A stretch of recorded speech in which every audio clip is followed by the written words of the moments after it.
It was noontime today in the center of Beijing when a man walked to the middle of the Avenue of Eternal Peace,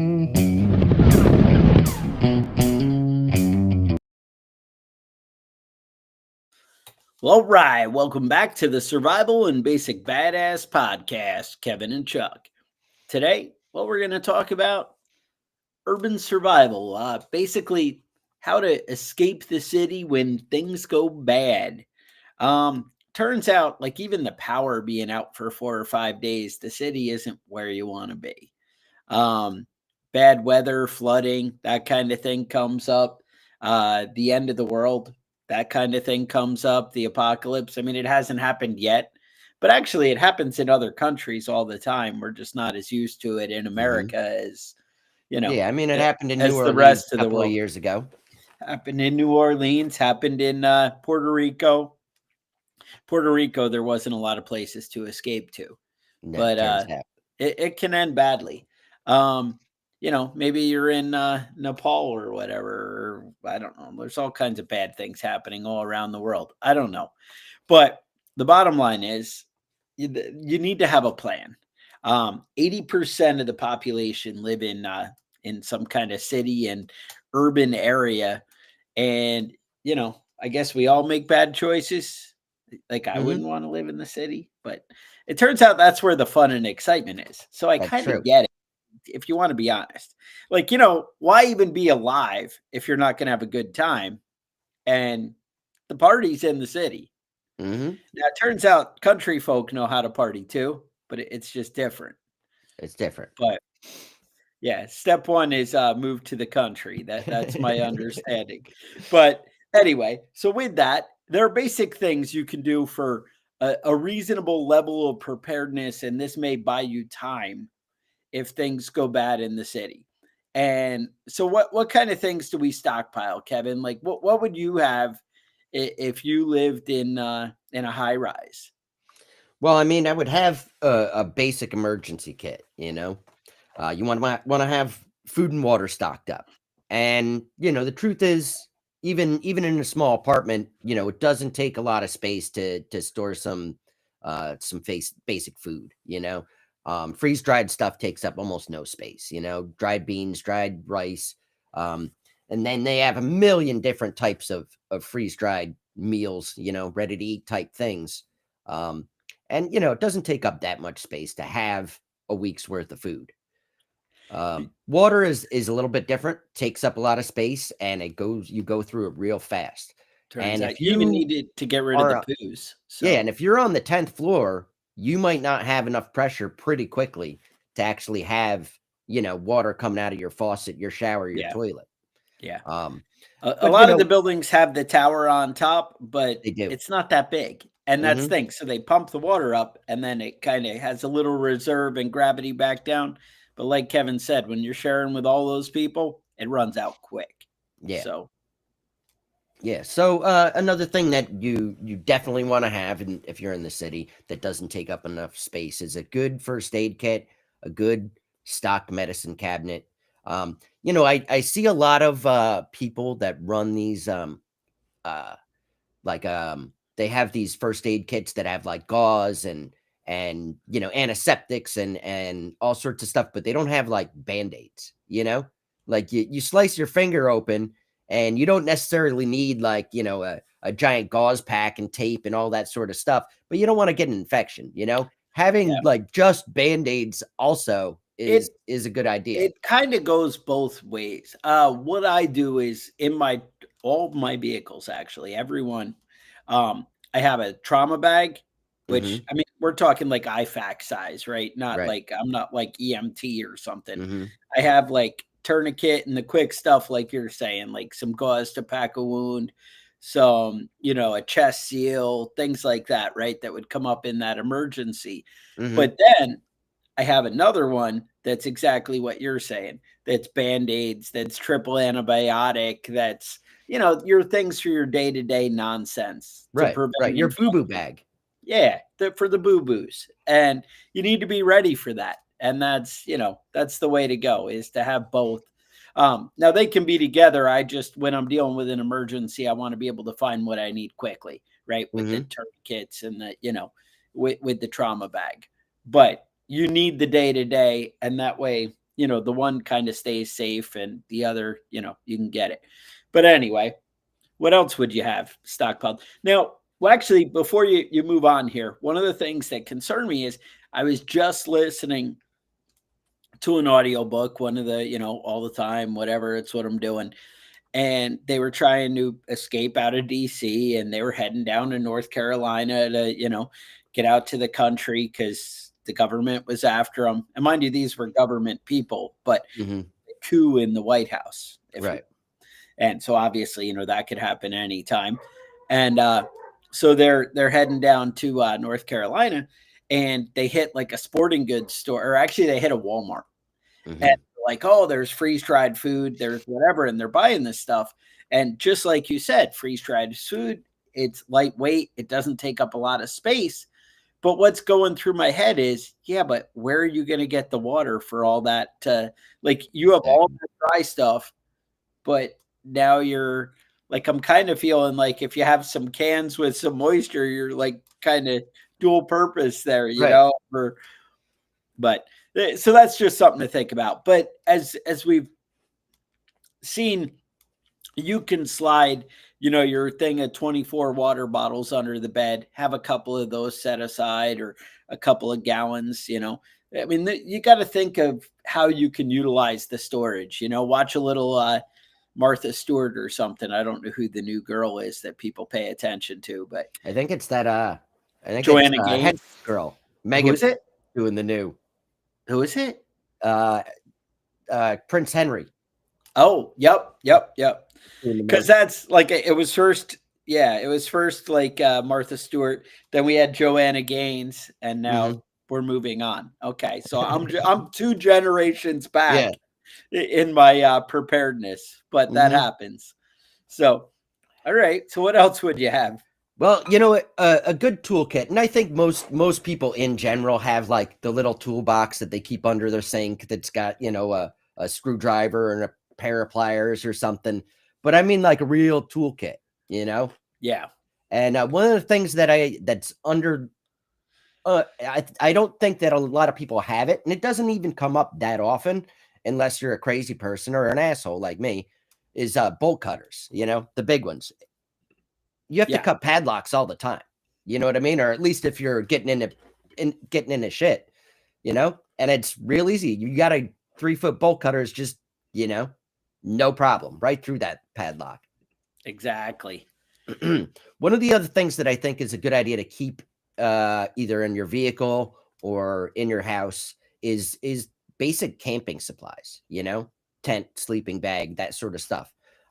If you have to evacuate, that would be a great thing to have in your vehicle. If you're trying to get out and you don't have a set destination, you're just trying to get out of the city. Right. It's a good idea.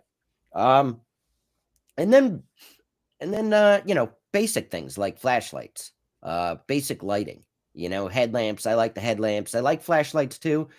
Get the good ones though. Don't get the $3.95 one that they have at Walmart that's made out of plastic. I got to tell you, I got this at work. They bought us all some kind of magnet Milwaukee, like foldable, like LED super bright light that like light up the room, and they charge off a USB thing and that kind of stuff. I think they intended for me to use it at work, but they said, here you go. So it's on my refrigerator. And I got to say, power goes out, whatever, I'm living the life. Something premium like that. I also have a couple of like those LED charging like light that look like a pen, but like have the full bar. And there's some cheaper ones and there's some better ones. I think mine is in the like $40 range because my company bought it. So it is probably fancier. But those are pretty awesome to have, especially something, you can magnet on the stuff and it's just useful all the time. And then, whatever. Plus, like at work, I'm like Batman utility belt and I have those, like fancy heavy battery lights anyway. So, CR124 or whatever those, Yeah. Another thing that now having an emergency kit when you're in the city is a great idea. And all these things you can keep in your emergency kit, in a certain spot designated. Now, one thing that is underlooked a lot is basic hygiene stuff. Oh, like toilet Soap, paper? disinfectant, Oh, toilet paper is a great idea. I mean, everyone knows that when there's an emergency, toilet paper goes first, right?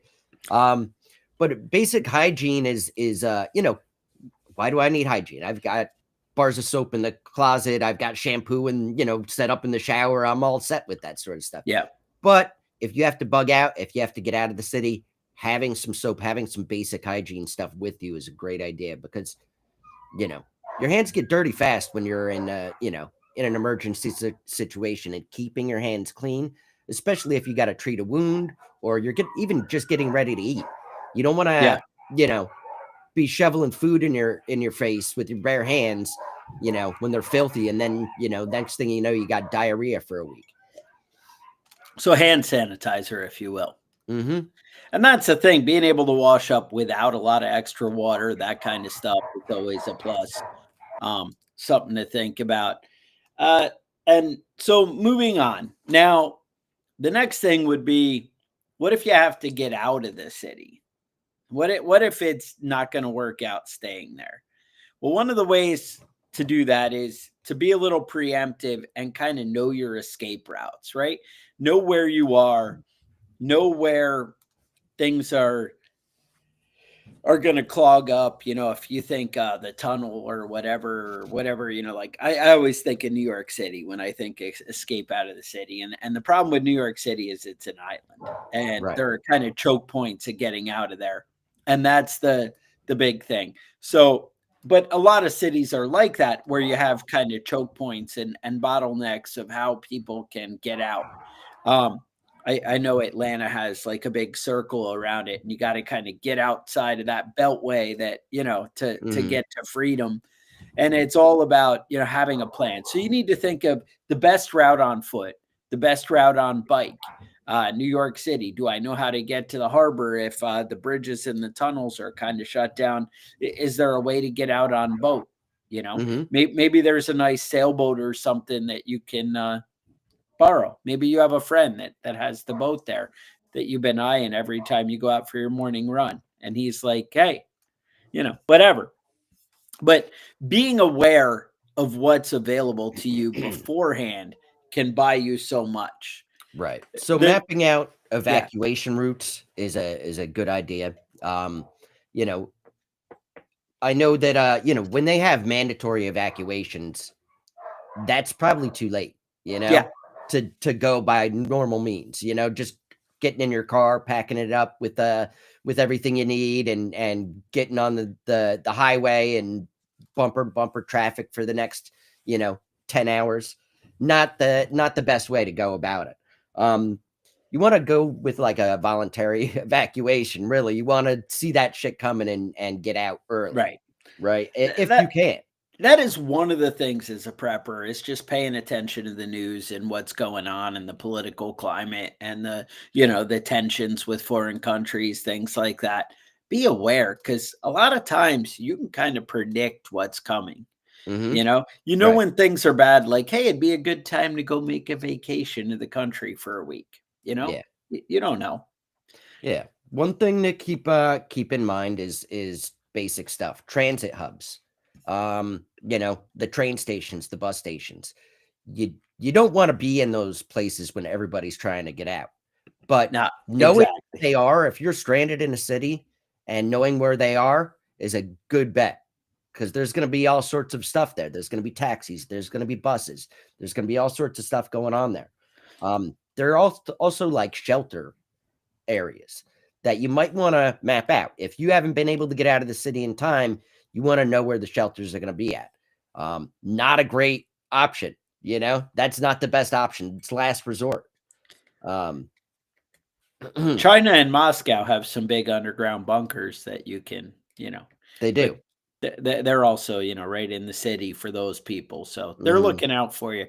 I'm not sure our government has the same plan for you, but Well, I know in Ukraine, one of the big things were the underground train stations, the subways. yeah, Yeah, And they absolutely. had designed those as bomb shelters Well, because New they were York did worried that about originally, and Chicago did that Europe. originally, but Yeah. yeah. When a lot of those subway stations are actually bomb shelters. They're not going to help you with, gas attacks or nuclear attacks or some of that stuff, but bombs happen sometimes.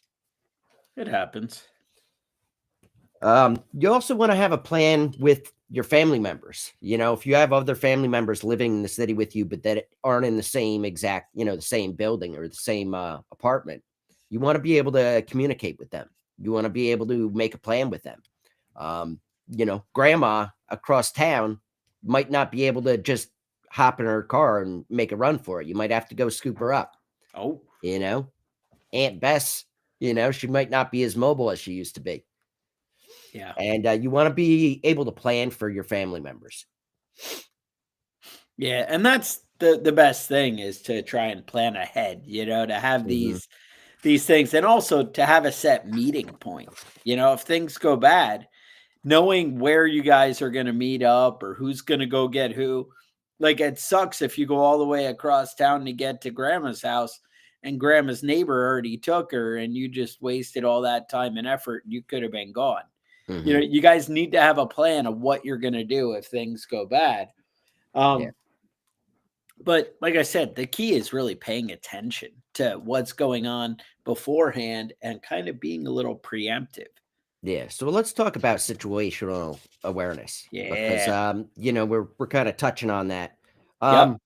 And that's the main thing with situational awareness is being observant, keeping your eyes open. You know who the shitbag is in your neighborhood. You know who the asshole is in your apartment complex, the one that's going to be the problem. You need to be aware of what's going on with the people in your area, especially when you're in a crowded place like a city. Um, you want to stay informed, you know. The radio is a great place for that. You have it in your Right. car, despite the fact that I never listen to the radio anymore. Um, Who turns in that a on? situation like this, it's a great idea to just, throw your CDs out, throw your book on tape, turn off your Yeah. Sirius, get the local news on your radio and pay attention to it. One of the big things also with situational awareness is just trusting your instincts. Trust your gut. Mm. You know, you you get bad feelings around certain people, and you get off-putting feelings in certain places and situations. Trust your instincts. You know. Yeah. Now, the next thing I would say, so say we decide we got like a backpack or whatever, and I'm assuming a lot of people are leaving. Obviously, you want to look as inconspicuous as possible. And by that I mean you want to fit in. You want to go with the crowd, right? So Hmm. like a knapsack or something in the city, not too uncommon to have a guy, with a backpack or whatever. And now, again, if you're full on camping frame and whatever, probably a little more conspicuous. You Yeah. don't want to look like the guy who has stuff that people want. That's the Hmm. big thing. Um, I always like if I'm in the city, you want to blend into the city. It's funny when I was coming up with like thumbnail covers of this, I was like, I typed in like stealthy escape from the city or something, and they showed a guy in the city with his car and he had one of those nets over it to help it blend in the forest. It's what AI came up with. Yeah. And I'm like, having a net to cover your car in the city is not going to make it not stand out, Right. right? You're not You got making to it know. less So I'm like, conspicuous. you might have missed the mark on that one. And Hmm. that's the thing is you need to like, you want to look like other city people. So Hmm. having a bag that's maybe not hot pink or fun fashion, right? Right. Unless everybody's fun fashion, but maybe something like a light blue Hmm. or, like a gray Right. or a black. Those kind of work. And to be honest, it's more and more common for people to have the mole style bags. I know, we've talked about, I have like a 511 tactical bag that I have that's like blue. I have one sitting right here that I use that this one was like $20 or something. Obviously not 511 tactical for $20, but the one I keep in the car is like light blue and just looks like, but it's like to the point where it's like almost gray and it just blends in, is unnoticeable. That's the kind of thing. But the mole bags, they're not uncommon to have the little, so you can have the function without standing out. I don't think they're a, big thing anymore, but I wouldn't go with like OD green or camouflage or something like that. Cause one, you're going to look like, oh, I'm preparedness guy. I have something. You want to look like I grabbed the kids, bag and this is where we're heading out like everybody else. I'm in the same boat. I would probably have water and the things that are really going to matter in that bag. But so you need to get out. So you want to fit in.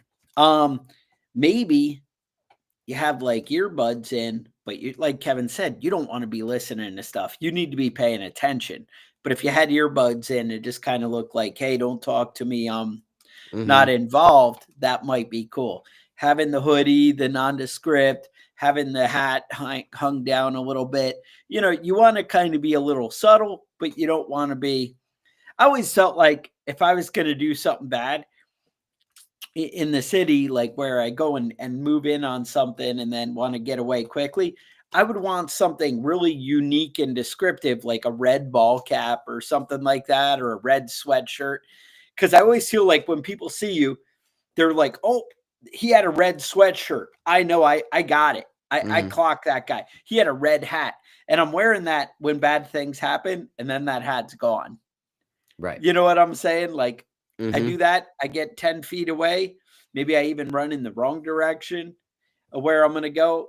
And then I ditch that stuff and slip off into something else and go to the plain nondescript, that kind of thing.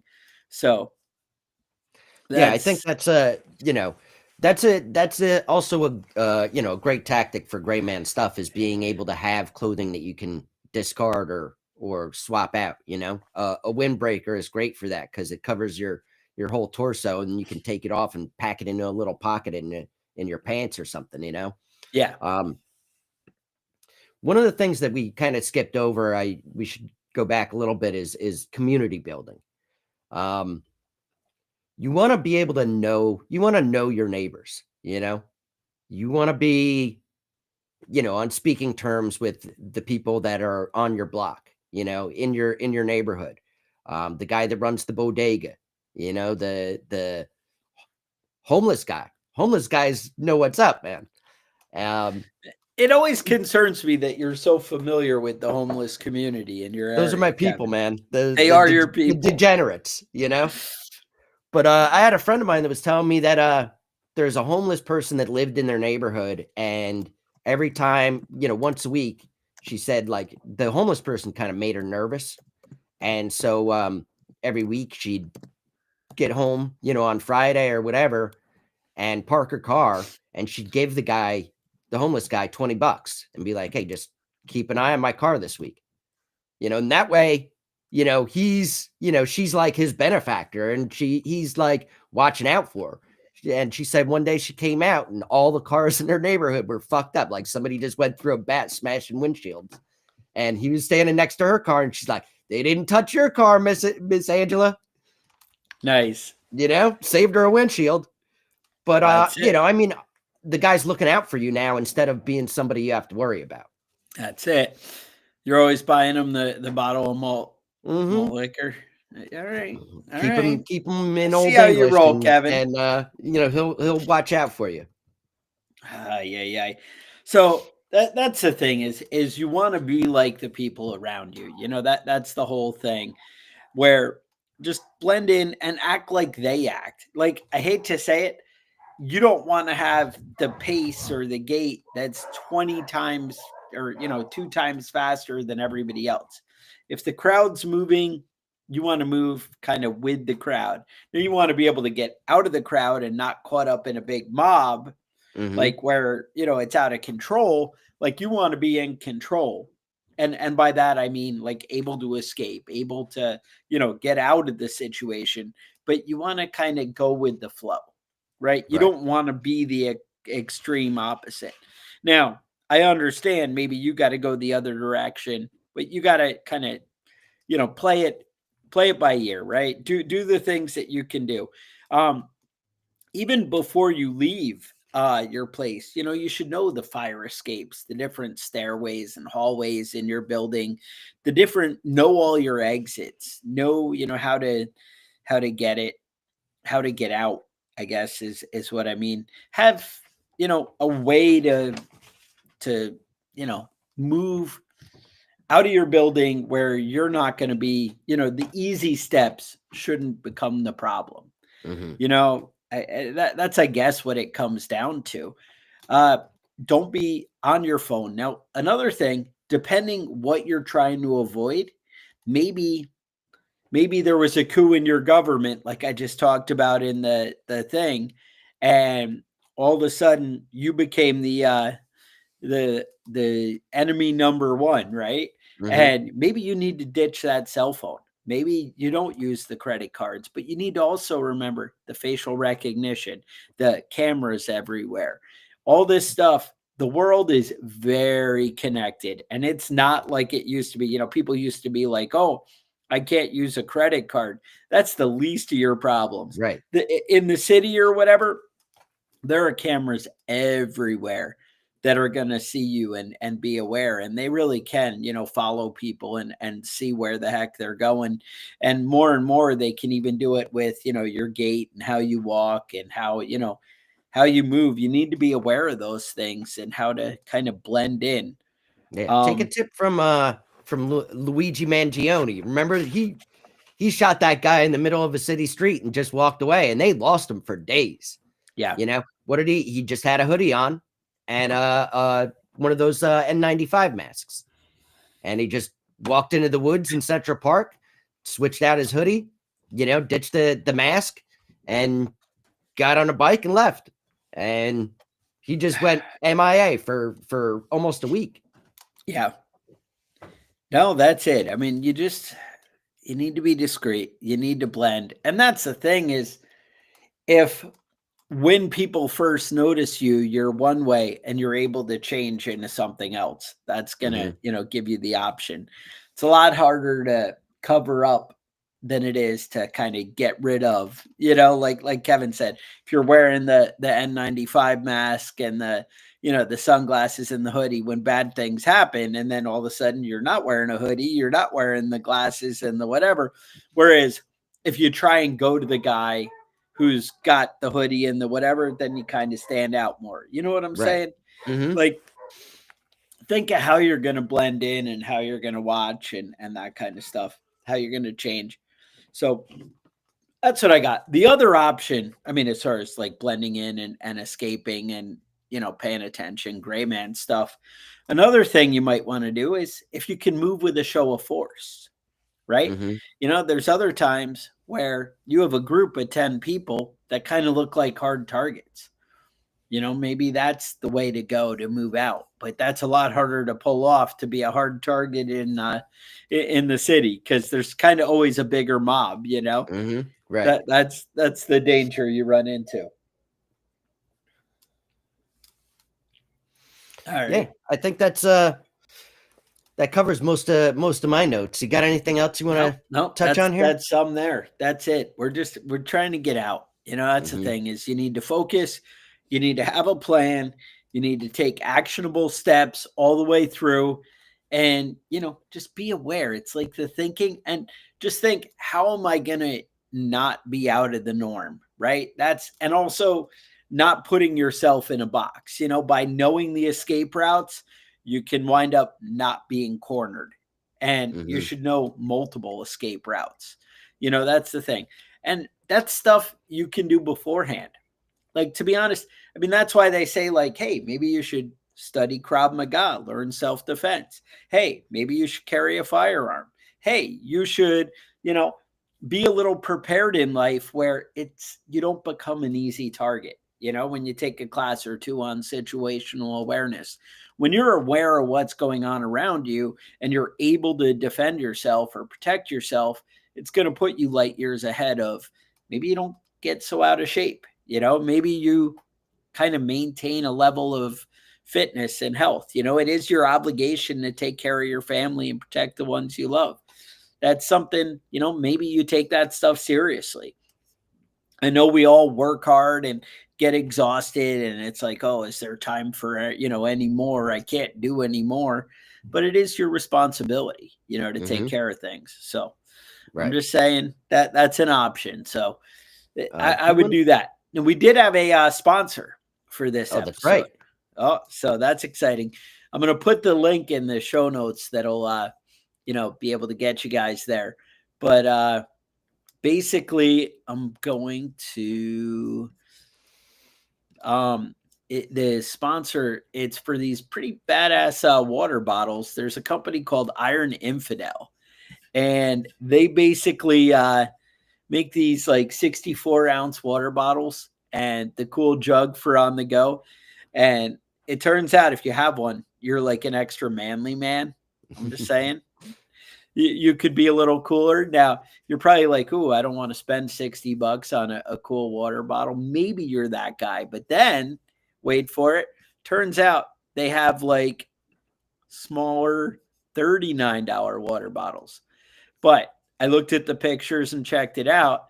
And it turns out that if you're a manly man, you need the big one. And if you're like a fit hot chick, then you need a manly one. So We're I just don't going know. by the pictures of the models. Che- I like yeah, that. yeah. Check out the notes. And like I said, we got cool things. You want to be tactical? I think we have a way for you to do it. And again, we'll they have some kind of discounts if you click the link and hook you up. Check that out. We'll put it in the show notes. I try and take care of you guys, get you the deal. Yeah. And One thing hey, yeah. One thing I wanted to touch on before we go is tariffs. We all know, we've all been America. watching the news, big tariffs America. going on, America stuff. But there's some stuff you might want to stock up on now if you haven't done it Okay. already. Let's run through a list. Coffee is a Time big is ticking. Coffee's going to be Coffee expensive. is going to be going up. Yep. Your basic produce that doesn't come from the United States. So all of it is what you're saying. Bananas, mangoes, avocados, all that sort of stuff. I mean, I'm sure we can all function with apples and pears, but I like apples and pears and oranges. We have those in America. And peaches. And what else do you need after that? I actually just planted like 4 peach trees. So Oh yeah, they can be. I don't They even can be have to worry tricky, about but it. China, you can't bully me. that's right. They weren't selling me peaches anyway. I do grow my own garlic, which the rest of America is getting from China. So turns out I never understood that. Like we grow garlic great, especially in the northern states. Why does all our garlic come from China? Like I never can figure that out. If you look at any powdered garlic, garlic powder or whatever, any of that stuff, it's always China. Yeah, China. it's always powdered garlic with fentanyl in it, I guess. I don't know. A little kick. Maybe it's the pick me up or the numbing. I guess fentanyl is numbing, right? Okay. All right. It doesn't hurt so much anymore now that I have garlic powder. Yeah. They always say, "Oh, it's good for my joints," and they're like, "Yeah, it's the fentanyl. That's why you don't." Yeah, that's right. The other thing is electronics. If you've got a big flat screen TV and you're happy with it, great. If you are thinking about buying one, buy it now. Oh, it's time. Okay. Electronics, cell phones. So I should go to the Megalomart and go check out the flat TVs. Yeah, if you're in the market, then now's the time to buy. All right. So and now is like in the next 3 days or something, or the car and the used car or the new car, both of those things. Now's the time. Trucks are very expensive right now, so they're kind of iffy. But you gotta think things are coming down. As far as trucks and cars, they're going to come down in the future. So I know you're saying, oh, tariffs, they're going to go up. I think people aren't buying that stuff anymore and people are scared. They have no money. It's like house prices. I think they're going to come down. Nobody's buying anything because they can't afford it. They can't afford it. So, times is hard. But that's what I got. So anyway, questions, concerns, email us at preppingbadass@gmail.com. Show ideas, let us know. Otherwise, I would say stay safe and we will talk to you guys next week.